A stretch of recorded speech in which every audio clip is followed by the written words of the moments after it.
To recognize and resist, or not to recognize and resist? That seems to be the question. There's been a lot of noise about this idea of recognizing and resisting, especially as traditional Latin masses, and not just the masses, but the actual communities themselves are now starting to be suppressed, and we probably suspect that more will come. Well, I think the model for recognize and resist in a truly Catholic fashion is Archbishop Marcel Lefebvre. But before we get to that, what is recognize and resist? It's pretty simple. To be honest, I don't really see it as much of a position or as much as just the way that things would play out if you use your reason. So I'll give you an example. I recognize that a certain bishop, a particular bishop, is a bishop, but if he were to do something that was in error, I would resist an error. It's pretty simple. I mean, this idea that it has to be fleshed out into some sort of completely thought out position, I think, is a little bit it's unnecessary. It seems to be just a matter of applying your reason and looking at everything as far as the whole is concerned and saying, yeah, I recognize that so-and-so is a prelate, but he's doing something that's bad, so I'm going to resist that thing while recognizing that a particular prelate has the authority to do things. It's not really that difficult. But if we are to look at a model, if we're to follow a model of what it would be like to recognize and resist, if we were to call it a position, which again, I know many people call it a position. For me, it seems more of just a common sense approach to dealing with things prudentially. But the best model for any sort of recognizing and resisting, in my opinion, is Archbishop Marcel Lefebvre. I know if you follow this channel, shocker that I would say Lefebvre did something right. But the reason I say that is because the way that he recognized and resisted was perfectly Catholic. And what do I mean by that? Well, let's just go back to the Second Vatican Council. So Archbishop Lefebvre, before the council, he was a father of the council. He was a peritus. Okay, so he was tasked along with many bishops. He was tasked with this getting ready for the council, preparing documents in preparation.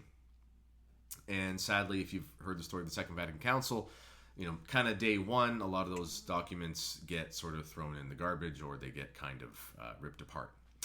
And that meant that a lot of things had to start from scratch. Well, because of this, it was necessary for there to be this sort of really whirlwind fast approach to making these massive documents and then having to review them and assent to them and debate them and argue them. And if you've ever looked at what happened in the Second Vatican Council, the amount of documents that came out of that council were astonishing. The length of the documents, that is. I mean, we're talking levels never seen before. If you look at the written texts of councils before, I mean, it might fill a small booklet or something like that, but the Second Vatican Council can fill 300, 400 pages or something. So the work of an apostle, of a bishop in the council, is to, in a classic Catholic sense, debate, dialogue, whatever term you want to use, the ideas being put forth in order to help present doctrine to the faithful. Generally speaking, that's what happens at a council. Before Second Vatican Council, more often than not, councils were actually called in order to answer errors, whereas the Second Vatican Council was more nebulous in the reasons why it was called. But nonetheless, it was an ecumenical council and it was called. So after it was apparent that there would be no using of these preparation documents for the most part, there were some exceptions, but generally speaking, most of the preparatory documents were kind of thrown away. Given that fact, now they were starting from scratch, which meant all those years of preparation, and there were years of them, were thrown out, and now this debate was going to happen in real time from scratch at the council.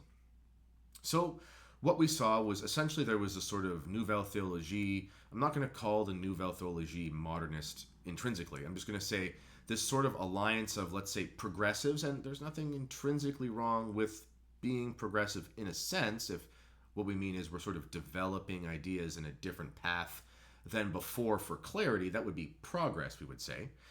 But progressivism in the sense of progressing away from how things have been done in a way that definitely caused a lot of rupture for people. There was sort of one side of the council that was like that, linked with this new theology and this idea of being progressive. Some of them were out and out modernists, sadly. On the other hand, you had what they called themselves the conservatives. Today, we would call the conservatives of the council, we'd probably call them traditionalists, or restorationists is the term everyone likes now. But there was a group of conservatives called the Cetus Internationalis Patrum, if my Latin pronunciation isn't too butchered. And it was a group of bishops who were concerned with conserving the traditional doctrines of the church against the onslaught of modernism at the council. Archbishop Lefebvre was one of the main figures in the Cetus Internationalis Patrum, and they fought valiantly, and they had many successes, actually. There were a lot of things that could have been put in the documents that would have been out and out disastrous in a more obvious sense, but this resistance, this strong resistance from the conservative bishops, made it so that the modernists had to at least try to square that round peg of modernism to make it traditional-ish. If you kind of squinted and looked at it, you could see it as orthodox in some way. So, as the council goes on, Archbishop Lefebvre is fighting like crazy. He is recognizing that this is a valid council. He's recognizing that it's the will of the Holy Father to call this council. He's recognizing that his brother bishops have the right to their opinion, but he's resisting their errors. He's not resisting their episcopacy. He's not resisting the Pope per se, but he's saying, I recognize that there are things that are happening. I recognize that there are valid prelates doing things, but I resist what I believe are to be excesses. He fought valiantly with hundreds of other bishops, as I said, against the onslaught of liberalism, modernism, progressivism, whatever. And then it came time to give their religious assent to the council. And reluctantly, Lefebvre did give assent to the documents of the council. There's been some debate on that, but nonetheless, he did do so, it seems. But that was the Catholic thing to do, and here's why. Because the council was called in a legitimate way.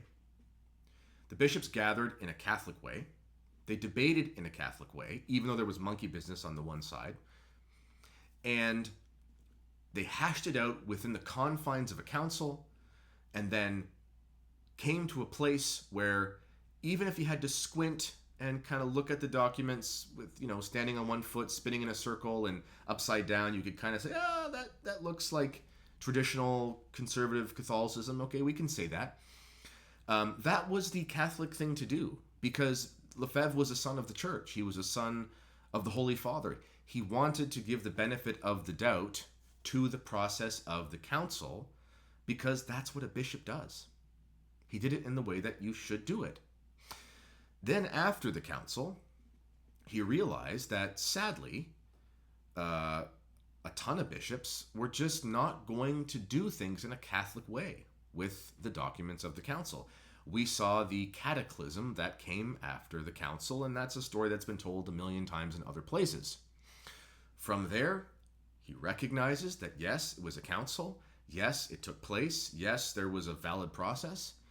But sadly, it was necessary to resist the excesses and the implementation of the documents and the widespread interpretations of how they were interpreted by basically most of the world. This is why the Society of St. Pius X has always taken a prudential position to the Second Vatican Council and less a dogmatic position. If you look at the doctrinal discussions they've had with Rome over the decades, it's always been things like, tell us how we're supposed to interpret this and how we're supposed to square this with what this Pope said. They look like oil and water. Pope Benedict XVI recognized this when he said that the statements on religious freedom in the council seemed to be in contradiction to those of Blessed Pope Pius IX. It's just a fact that there are ruptures in at least how the documents themselves in the Second Vatican Council have been interpreted, for sure, but even in the text, according to Pope Benedict XVI. Over the years, there have been some resolutions, which has been great, but the position of the SSPX has always been that of Marcel Lefebvre. We are sons of the church. We recognize the legitimate authorities. We recognize the Pope and so on and so forth, but these errors are causing problems in the lives of the faithful, which are leading to their souls being damned because they're either leaving the faith, believing the wrong faith, thinking things that are still sins are not sins anymore, and so on and so forth. Therefore, we have to resist this mechanism. We have to resist this paradigm. Hence, they take a prudential decision that yes, Second Vatican Council happened. It's a legitimate ecumenical council. However, there is not clarity in many places, and that has caused ruin for Catholics and for the Church. Some people will say, well, if Lefebvre really did recognize and resist, he should have rejected the council at the time. But this would not have been the Catholic thing to do, because he went through the process and said, okay, the process has been done. I have fought the good fight. I've done everything that I can. Now it is time for me to try to give the benefit of the doubt to the Pope and the bishops, because that's what a bishop does. Unprecedented as the times are, that didn't work. Thus, the resistance had to take another form, and it had to become more radical. It had to become more, explicit.